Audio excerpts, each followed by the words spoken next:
ಸೂರಜ್ ವಿರುದ್ಧ ಅಸಹಜ ಲೈಂಗಿಕ ದೌರ್ಜನ್ಯದ ಆರೋಪ ಮಾಡಿದ ಸಂತ್ರಸ್ತನ ವಿರುದ್ಧವೇ ಈಗ ದೂರು ದಾಖಲಾಗಿದೆ. ಹಣಕ್ಕಾಗಿ ಬ್ಲಾಕ್ ಮೇಲ್ ಮಾಡಿದ ಬಗ್ಗೆ ಸಂತ್ರಸ್ತನ ವಿರುದ್ಧ ದೂರು ದಾಖಲಾಗಿರುವಂತದ್ದು. ಸಂತ್ರಸ್ತನ ವಿರುದ್ಧ ಹೊಳೆನರಸೀಪುರ ನಗರ ಠಾಣೆಯಲ್ಲಿ ದೂರು ಸಲ್ಲಿಕೆಯಾಗಿದೆ. ಸೂರಜ್ ರೇವಣ್ಣ ಆಪ್ತ ಶಿವಕುಮಾರ್ನಿಂದ ದೂರು ದಾಖಲಾಗಿರುವಂಥದ್ದು.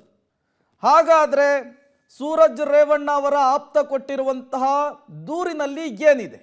21/6/2024 ಸಂಜೆ 5:20ಕ್ಕೆ ಕಂಪ್ಲೇಂಟ್ ಅನ್ನು ಕೊಟ್ಟಿದ್ದಾರೆ ಶಿವಕುಮಾರ್ ಅನ್ನೋರು. ಈ ಶಿವಕುಮಾರ್ ಡಾಕ್ಟರ್ ಸೂರಜ್ ರೇವಣ್ಣ ಅವರ ಆಪ್ತರಾಗಿದ್ದಾರೆ. MLC ಸೂರಜ್ ರೇವಣ್ಣ ಅವರು ಲೈಂಗಿಕ ದೌರ್ಜನ್ಯ ಮಾಡಿದ್ದಾರೆ ಅನ್ನುವಂತಹ ಆರೋಪ ಸುಳ್ಳು. ಲೈಂಗಿಕ ದೌರ್ಜನ್ಯ ಮಾಡಿರೋದಾಗಿ ಸುಳ್ಳು ಆರೋಪವನ್ನ ಮಾಡಲಾಗ್ತಾ ಇದೆ ಅಂತ ಹೇಳಿ ಕಂಪ್ಲೇಂಟ್ ಅನ್ನು ಕೊಟ್ಟಿರುವಂಥದ್ದು.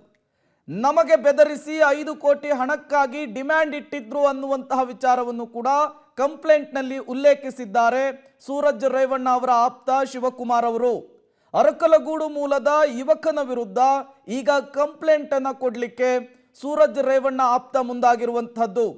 ಸೂರಜ್ ರೇವಣ್ಣ ಅವರ ಆಪ್ತರೊಬ್ಬರಿಗೆ ಕಾಲ್ ಮಾಡ್ತಾರೆ, ನಿಮ್ಮ ಬಾಸ್ ಬಳಿ ಕೆಲಸ ಕೊಡಿಸುವಂತೆ ಕೇಳಿಕೊಳ್ತಾರೆ.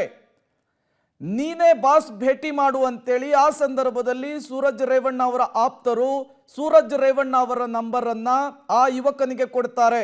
ಜೂನ್ 16ಕ್ಕೆ ಗನ್ನಿಕಡದ ತೋಟದ ಮನೆಗೆ ಈ ಯುವಕ ಹೋಗಿರ್ತಾನೆ ಸೂರಜ್ ಅವರನ್ನ ಭೇಟಿ ಆಗಲಿಕ್ಕೆ. ಈ ಸಂದರ್ಭದಲ್ಲಿ ಕೆಲಸ ಕೇಳಿ ವಾಪಸ್ ಬಂದ ಮೇಲೆ ಬ್ಲಾಕ್ ಮೇಲ್ ಮಾಡಲಿಕ್ಕೆ ಮುಂದಾಗ್ತಾನೆ. ಈ ಎಲ್ಲ ವಿಚಾರವನ್ನು ಕೂಡ FIR ಕಾಪಿಯಲ್ಲಿ ಉಲ್ಲೇಖಿಸಲಾಗಿದೆ. ನೀನು ಕೆಲಸ ಕೊಡಿಸಲ್ಲ, ನಿಮ್ಮ ಬಾಸು ಕೂಡ ಕೆಲಸವನ್ನು ಕೊಡಿಸ್ತಿಲ್ಲ, ನನಗೆ ತುಂಬ ಕಷ್ಟ ಇದೆ, ನನಗೆ ಹಣ ಬೇಕು ಅನ್ನುವಂತಹ ವಿಚಾರವನ್ನು ಕೂಡ ಅಲ್ಲಿ ಪ್ರಸ್ತಾಪಿಸಿರುವಂಥದ್ದು. ಮತ್ತಷ್ಟು ಡೀಟೇಲ್ಸ್ ಅನ್ನು ಕೊಡ್ತಾರೆ ನಮ್ಮ ಪ್ರತಿನಿಧಿ ಶಶಿಧರ್, ನೇರ ಸಂಪರ್ಕದಲ್ಲಿ ಜಾಯ್ನ್ ಆಗಿದ್ದಾರೆ. ಶಶಿಧರ್, ಒಂದು ಕಡೆ ಸಂತ್ರಸ್ತ ಯುವಕನಿಂದ ಆರೋಪ, ಅದಕ್ಕೆ ಪ್ರತಿಯಾಗಿ ದೂರು ಸಲ್ಲಿಕೆ ಆಗಿದೆ. ದೂರಿನಲ್ಲಿ ಯಾವೆಲ್ಲ ವಿಚಾರಗಳನ್ನು ಉಲ್ಲೇಖಿಸಲಾಗಿದೆ, ಜೊತೆಗೆ ಸದ್ಯಕ್ಕೆ ಈ ಪ್ರಕರಣದಲ್ಲಿ ಏನೆಲ್ಲ ಡೆವಲಪ್ಮೆಂಟ್ಸ್ ಆಗ್ತಾ ಇದೆ ಅಂತ ಹೇಳಿ ಶಶಿಧರ್. ಪ್ರೇಮ್ ಕುಮಾರ್, ಏನು ಸೂರಜ್ ರೇವಣ್ಣ ಅವರ ವಿರುದ್ಧ ಅಸಹಜ ಲೈಂಗಿಕ ದೌರ್ಜನ್ಯ ಆರೋಪ ಕೇಳಿ ಬರ್ತಿದ್ದಂತೆ ಹೊಳೆನರಸೀಪುರ ನಗರ ಠಾಣೆಗೆ ಸೂರಜ್ ರೇವಣ್ಣ ಅವರ ಆಪ್ತ ಹನುಮನಹಳ್ಳಿಯ ಶಿವಕುಮಾರ್ HL ಎಂಬುವರು ತೆರಳ್ತಾರೆ. ತೆರಳಿ ಸವಿಸ್ತರವಾಗಿ ಒಂದು ದೂರನ್ನು ನೀಡ್ತಾರೆ. ಆ ದೂರಿನಲ್ಲಿ ಅವರು ಕೆಲವು ಅಂಶಗಳನ್ನು ಉಲ್ಲೇಖ ಮಾಡಿದ್ದಾರೆ. ಏನು ಅರಕಲಗೂಡು ಮೂಲದ ಯುವಕ ಇದ್ದಾನೆ, ಆತ ನನಗೆ ಸ್ನೇಹಿತನಾಗಿದ್ದ, ಆತ ನನ್ನ ಬಳಿ ಕೆಲಸವನ್ನು ಕೊಡಿಸು ಸೂರಜ್ ರೇವಣ್ಣ ಅವರ ಬಳಿ ಹೇಳಿ ಅಂತ ನನ್ನ ಬಳಿ ಬಂದಿದ್ದ. ನಾನೇ ನೇರವಾಗಿ ಸೂರಜ್ ರೇವಣ್ಣ ಅವರಿಗೆ ಕರೆದುಕೊಂಡು ಹೋಗಿ ಪರಿಚಯವನ್ನು ಮಾಡಿಸಿದೆ. ಆನಂತರ ಆತ ಪದೇ ಪದೇ ಫೋನ್ ಮಾಡಿ ಕೆಲಸವನ್ನು ಕೊಡಿಸು ಅಂತ ಹೇಳಿ ಪೀಡಿಸಿದ. ಹಾಗಾಗಿ ಸೂರಜ್ ರೇವಣ್ಣ ಅವರ ಫೋನ್ ನಂಬರ್ನೇ ನಾನು ಆತನಿಗೆ ನೇರವಾಗಿ ನೀಡಿದ್ದೆ. ಹಾಗಾಗಿ ಅವನು ನೇರವಾಗಿ ಅವರ ಕಾಂಟ್ಯಾಕ್ಟ್ನಲ್ಲಿ ಇದ್ದ. ಜೂನ್ 16ರಂದು ಗನ್ನಿಕಡ ಫಾರ್ಮ್ ಹೌಸ್ಗೆ ಬಂದನು, ಕೆಲಸವನ್ನು ಕೇಳ್ಕೊಂಡಿರ್ತಾನೆ. ಆ ಸಂದರ್ಭದಲ್ಲಿ ಸೂರಜ್ ರೇವಣ್ಣ ಮುಂದಿನ ದಿನಗಳಲ್ಲಿ ನೋಡೋಣ ಅಂತ ಹೇಳಿ ಕಳಿಸಿರ್ತಾರೆ. ಈ ಸಂದರ್ಭದಲ್ಲಿ 4 ಪೊಲೀಸರು ಸಹ ಇರ್ತಾರೆ ಅಂತ ದೂರಿನಲ್ಲಿ ಉಲ್ಲೇಖವನ್ನು ಮಾಡಿದರೆ. ಅದಾದ ಬಳಿಕ ಆತ ನನಗೆ ಫೋನನ್ನು ಮಾಡಿ, ನೀನು ಕೆಲಸ ಕೊಡಿಸು, ಇಲ್ಲ ನಿಮ್ಮ ಬಾಸು ಕೆಲಸ ಕೊಡಿಸ್ಲಿಲ್ಲ, ಹಾಗಾಗಿ ನಾವು ಕಷ್ಟದಲ್ಲಿದ್ದರೂ ನೀವು ಸಹಾಯ ಮಾಡಿಲ್ಲ, ನೀವು ಈಗ ನನಗೆ 5 ಕೋಟಿಯನ್ನು ಕೊಡಬೇಕು, ಇಲ್ಲ ಅಂದರೆ ದೊಡ್ಡ ಮನೆಯ ಮನವನ್ನು ಹರಾಜಾಗ್ತೀನಿ, ನನ್ನ ವಿರುದ್ಧ ಲೈಂಗಿಕ ದೌರ್ಜನ್ಯ ಮಾಡಿದ್ದಾರೆ ನನ್ನ ಮೇಲೆ ಅಂತ ಹೇಳಿ ನಾನು ಅಪಪ್ರಚಾರವನ್ನು ಮಾಡ್ತೀನಿ ಅಂತ ಹೇಳಿ ಆತ ಬ್ಲ್ಯಾಕ್ ಮೇಲ್ ಮಾಡಲಿಕ್ಕೆ ಪ್ರಾರಂಭವನ್ನು ಮಾಡ್ತಾನೆ. ಅದಕ್ಕೂ ಒಪ್ಪದೇ ಇದ್ದಾಗ 3 ಕೋಟಿಯನ್ನಾದರೂ ಕೊಡಿಸು, ಇಲ್ಲವಾದರೆ ನಾನು ಮಾಧ್ಯಮಗಳ ಮುಂದೆ ಹೋಗ್ತೀನಿ, ಅಲ್ಲದೆ MLC ಅವರ ವಿರುದ್ಧ ಲೈಂಗಿಕ ದೌರ್ಜನ್ಯ ಮಾಡಿದೆ ಅಂತ ಒಂದು ಆರೋಪವನ್ನು ಮಾಡ್ತೀನಿ ಅಂತ ಹೇಳಿ ಬ್ಲ್ಯಾಕ್ ಮೇಲ್ ಮಾಡಲಿಕ್ಕೂ ಪ್ರಾರಂಭ ಮಾಡ್ತಾನೆ. ಅಲ್ಲದೆ ಸೂರಜ್ ರೇವಣ್ಣ ಅವರಿಗೆ ನೇರವಾಗಿ ಒಂದು MLC ಸೀಲ್ ಇರ್ತಕ್ಕಂತಹ ಹಾಸನ ಸರ್ಕಾರಿ ಆಸ್ಪತ್ರೆ ಏನಿರ್ತದೆ ಅದನ್ನು ಚಿತ್ರವನ್ನು ಸಹ ಕಳಿಸ್ತಾನೆ.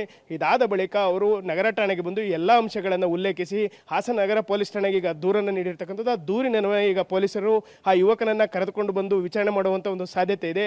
ಅಲ್ಲದೆ ಏನು ಸಂತ್ರಸ್ತ ಯುವಕ ಇದ್ದಾನೆ ಆತನು ಸಹ ವಕೀಲರ ಮೂಲಕ ಇಂದು ಹೊಳೆನರಸೀಪುರ ನಗರ ಪೊಲೀಸ್ ಠಾಣೆಗೆ ಆಗಮಿಸಿ ಸೂರಜ್ ರೇವಣ್ಣ ವಿರುದ್ಧ ದೂರು ನೀಡತಕ್ಕಂಥ ಒಂದು ಮಾಹಿತಿ ಲಭ್ಯವಾಗಿರ್ತಕ್ಕಂಥದ್ದು. Prem Kumar. Okay, thank you Shashidhar ತಮ್ಮೆಲ್ಲ ಮಾಹಿತಿಗಾಗಿ. ರೇವಣ್ಣ ಅವರ ಮೇಲೆ ಲೈಂಗಿಕ ದೌರ್ಜನ್ಯ ಮತ್ತು ಅಪಹರಣದ ಕೇಸ್ ಇದೆ, ಭವಾನಿ ಅವರ ಮೇಲೆ ಅಪಹರಣದ ಕೇಸ್ ಇದೆ, ಪ್ರಜ್ವಲ್ ಮೇಲೆ ಲೈಂಗಿಕ ದೌರ್ಜನ್ಯ ಮತ್ತು ಅತ್ಯಾಚಾರದ ಕೇಸ್ ಇದೆ. ಈಗ ಸೂರಜ್ ರೇವಣ್ಣ JDSನ MLC ಡಾಕ್ಟರ್ ಸೂರಜ್ ರೇವಣ್ಣ ಅವರ ಮೇಲೆ ಲೈಂಗಿಕ ದೌರ್ಜನ್ಯದ ಆರೋಪ, ಅಸಹಜ ಲೈಂಗಿಕ ದೌರ್ಜನ್ಯದ ಆರೋಪ ಕೇಳಿ ಬಂದಿರುವಂಥದ್ದು. ಇದೇ ವಿಚಾರಕ್ಕೆ ಸಂಬಂಧಪಟ್ಟಂತೆ ಹಾಸನದಲ್ಲಿ ಒಂದಿಷ್ಟು ಬೆಳವಣಿಗೆಗಳಾಗ್ತಾ ಇದೆ. ಈ ವ್ಯಕ್ತಿ ಕಂಪ್ಲೇಂಟ್ ಕೊಡುವ ಮೊದಲೇನೆ ಸೂರಜ್ ರೇವಣ್ಣನವರ ಆಪ್ತ ಶಿವಕುಮಾರ್ ಅವರು ಠಾಣೆಯ ಮೆಟ್ಟಿಲೇರಿದ್ದಾರೆ. ನಮಗೆ ಬ್ಲಾಕ್ ಮೇಲ್ ಮಾಡುವಂತಹ ಕೆಲಸ ಆಗ್ತಾ ಇದೆ, 5 ಕೋಟಿಗೆ ಡಿಮ್ಯಾಂಡ್ ಇಟ್ಟಿದ್ರು ಅನ್ನುವಂತಹ ವಿಚಾರವನ್ನು ಕೂಡ ಪ್ರಸ್ತಾಪಿಸಿರುವಂಥದ್ದು. ದೂರು ಕೊಟ್ಟಿರುವಂತಹ ವ್ಯಕ್ತಿ JDSನ ಕಾರ್ಯಕರ್ತನಾಗಿದ್ದಾನೆ. ಆತ ನನ್ನ ಮೇಲೆ ತೋಟದ ಮನೆಯಲ್ಲಿ ಲೈಂಗಿಕ ದೌರ್ಜನ್ಯ ಆಗಿದೆ ಅನ್ನುವಂತಹ ಆರೋಪವನ್ನು ಮಾಡ್ತಾ ಇರುವಂಥದ್ದು. ಆ ಆರೋಪಕ್ಕೆ ಸಂಬಂಧಪಟ್ಟಂತೆ ನನ್ನ ಬಳಿ ಒಂದಿಷ್ಟು ಸಾಕ್ಷ್ಯಗಳು ಕೂಡ ಇದಾವೆ ಅನ್ನುವಂತಹ ವಿಚಾರವನ್ನು ಪ್ರಸ್ತಾಪಿಸ್ತಾ ಇದ್ದಾನೆ. ಸೂರಜ್ ಆಪ್ತರ ವಾದವೇನು ಹಾಗಾದ್ರೆ? ಕೆಲಸ ಕೇಳಿಕೊಂಡು ನನ್ನ ಬಳಿ ಆ ಯುವಕ ಬಂದಿರ್ತಾನೆ. ಆತ ಹೇಳ್ತಾ ಇರುವಂತಹದ್ದು ಎಲೆಕ್ಷನ್ ಟೈಮ್ನಲ್ಲಿ ನನಗೆ ಸೂರಜ್ ರೇವಣ್ಣ ಅವರ ಪರಿಚಯ ಆಗಿರುತ್ತೆ ಅಂತ.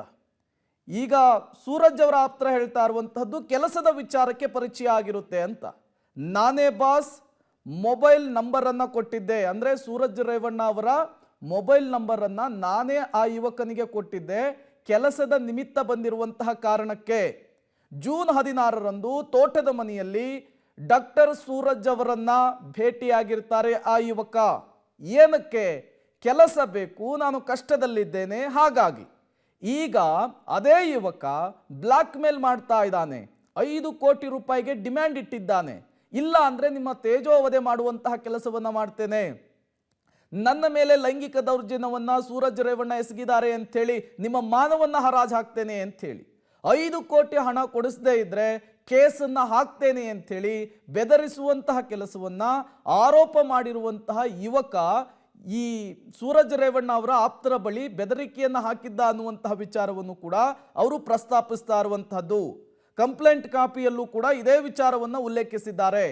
5 ಕೋಟಿ ಹಣಕ್ಕೆ ಆತ ಡಿಮ್ಯಾಂಡ್ ಇಡ್ತಾನೆ. ಹಾಗಾದ್ರೆ ದೂರುದಾರ ಹೇಳಿದ್ದೇನು? ಸೂರಜ್ ರೇವಣ್ಣ ಅವರ ಮೇಲೆ ಮಾಡ್ತಾ ಇರುವಂತಹ ಆರೋಪವೇನು? ನಮ್ಮೂರಿಗೆ ಬಂದಾಗ ನಿನ್ನನ್ನು ಬೆಳೆಸ್ತೇನೆ ಅಂತ ಹೇಳಿದ್ರು.